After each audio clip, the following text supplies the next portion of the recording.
Chapter 16 Pain. I'm so happy for you, Lahaina. Dad cried out of happiness and probably hugged her. I moved down the few more steps that gave me a clear view to where they were sitting.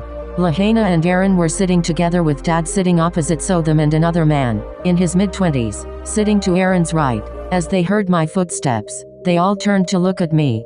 Lahaina gave me a bitchy "oh, I told you this before" look and smirked. Aaron looked at me too for a nanosecond before turning back to face Dad. I turned around and ran out, not wanting to know the details of their wedding and all.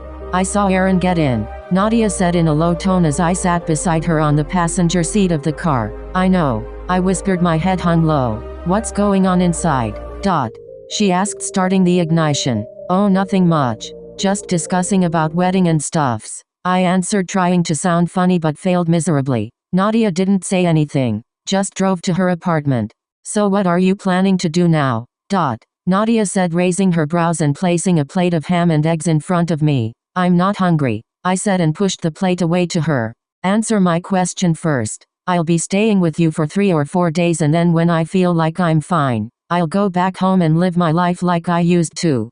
I shrugged. And do shopping for your stepsister's wedding. Be her bridesmaid and have fun. Right. She said sarcastically. She came to stand beside me and pulled me out of my chair. I know you're strong, but, I'm fine, I said with a smile. I know you're not, so don't lie. She said and hugged me tight. So tight that I almost choked. If I get a chance, I'll kill that bitch, she whispered, moving her hands through my hair. My lips quivered as I was about to say something and tears fell down. I hugged Nadia with all my strength and hid my head in her neck, not able to control my emotions anymore. She rubbed my back with one hand while she placed the other on my head, whispering that it will all be fine. We broke our hug after God knows how long. I sat back on my chair with her next to mine. You love him, Nadia said after a long silence. I don't know. I shook my head. You do. I can't. I don't even know him well and it doesn't matter now, I said as more tears rolled down my cheeks. What exactly happened in the ball? Nadia asked, curious. I went to the party with Dylan, happy that I was about to meet Aaron after such a long time, and I had already decided that it will be the last time I'll see him. But then I saw Aaron with Lahaina holding each other and standing close. Too close. They looked really happy, and then he asked her for a dance, to which she happily agreed. I was about to leave when I gave a last look to them and they were kissing each other. I started well but cried hysterically at the end. That bloody. Nadia started only to be stopped in between. It's not his fault. I knew it from the beginning. I knew Lahaina wanted to marry Aaron and that Dad and Aaron's father were already discussing about it, but I chose to ignore it. This was just my fault and no one else's. I knew it all. Maybe Aaron was just being nice to me and I couldn't say more as I started to sob. And you fell in love with him. Nadia completed it for me. I placed my head between my palms and sobbed more.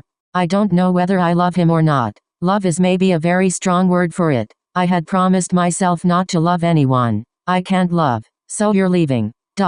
Nadia's voice came from the kitchen. As I packed my stuffs back. I had been here for 4 days now. The day I came here I realized I forgot my cell phone at Dad's place. He called Nadia to ask her if I was at her place, but she denied. He even sent 2 men to check, but Nadia, being Nadia, didn't even let them enter. She really is a spitfire. Yeah, I answered back to her. Sure, you'll be able to handle it all.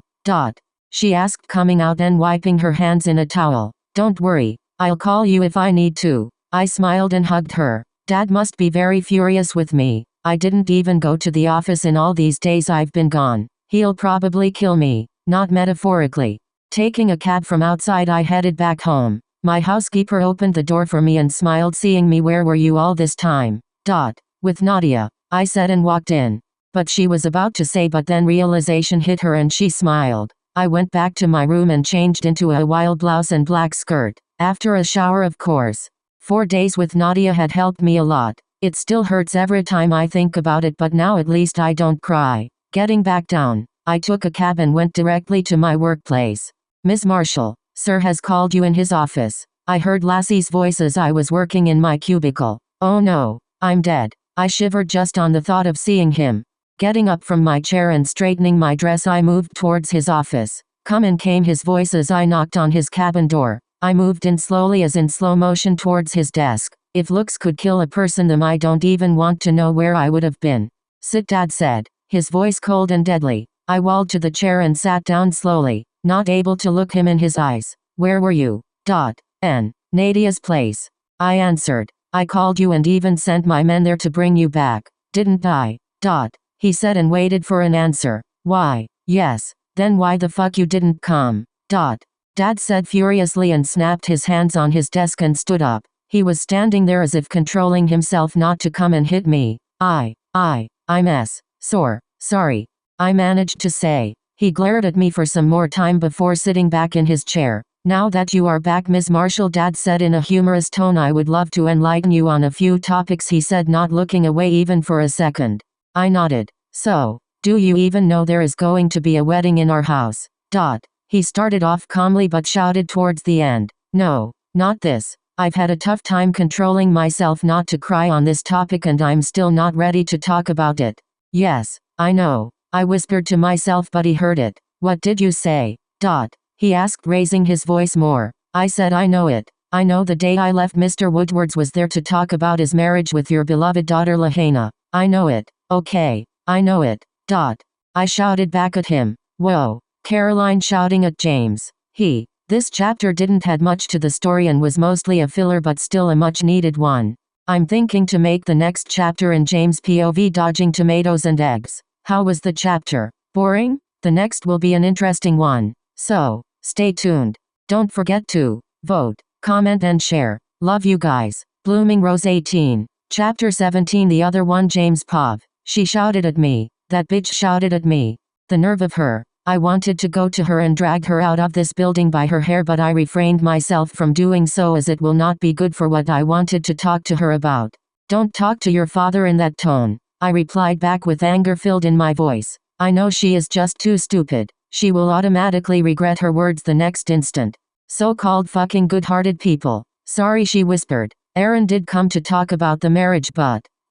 I said, shaking my head. I thought back to that day. I was so happy when he declared he'll be marrying Lahaina. I thought our plan succeeded and that Lahaina will marry him and then we will live our luxurious life. Aaron being my money machine. But I should have guessed it before. That man is far more clever than his father. Ethan was an easy fish. I met him at his wife's funeral and befriended him instantly, knowing about his reputation. But his son. Flashback. Dad, Aaron is here. Lahaina declared, jumping. Don't be too excited. He is nowhere like his father. I warned her. Just wait for the marriage and then I'll show him who I really am. Lahaina said with a smirk. Just then Aaron entered our place with another man following him. What made us so lucky to have you at our place, Mr. Woodwards? I asked him, smiling and guiding us all to a set of sofas. Lahaina sat next to him. I agree, she is a bit clingy. Poor guy. He'll have to bear her all his life. Even I don't like Lahaina, but I had to wear that mask of loving her because I married her mother, and considering she owns half of her company I don't want to upset her. Do I? And Lahaina is definitely my key to success. Like today, Aaron marries her and I live peacefully with his money. You know very well what you've done. Aaron replied curtly. I don't think so. I said, trying to play innocent. He stared at me for some time. This man hates me too much, but he can't run away from me now. Can he? I smiled at that thought. Then hear it out. I'm here because I want to marry your daughter, he said, irritated. Definitely not liking this conversation. I acted to be shocked at first but then hugged Lahaina. Oh God. I'm so happy for you, Lahaina. I cried.